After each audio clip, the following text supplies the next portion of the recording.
विठ्ठल रखुमाईला चल ग सखे पंढरीला चल ग सखे पंढरीला चल ग सखे पंढरीला।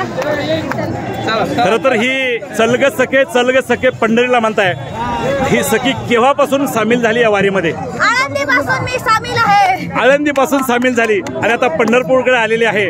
प्रत्येक वर्षी वारी करणार का याच वर्षी करणार? नाही, 2 वर्षांनी मी वारी करते। 2 वर्ष करते। यापुढे किती वर्ष चालू ठेवणार?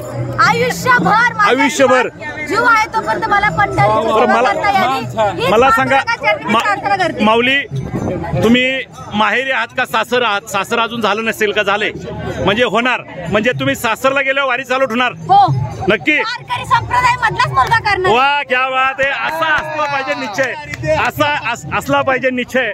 खरंच ह्या माऊलीला आणि ह्या कन्येला खऱ्या अर्थानं एक चांगला वारकरी आणि हरिभक्त परायण असणारा मुलगा मिळो, हीच परमेश्वराकडे आपण प्रार्थना करूया। टाळ्यांच्या गजरात तिचं अभिनंदन करूया आणि अशीच वारी पुढे चालू ठेव। निश्चित तुझ्या ज्या मनोकामना आहेत त्या पूर्ण होतील। आपण सगळी मंडळी वारीमध्ये सहभागी आहेत। आपल्या सर्वांना मनापासून धन्यवाद देतो आणि मला सांगा आपल्या वारीचं, आपल्या दिंडीचं नाव काय? लोहगाव प्रासादिक दिंडी श्री क्षेत्र लोहगाव। लोहगावची ही श्री क्षेत्र लोहगावची दिंडी आहे। तर यामध्ये किती लोक आहेत दिंडीमध्ये? आज आमच्याकडे 500 लोक चालत आहेत। 500 लोक?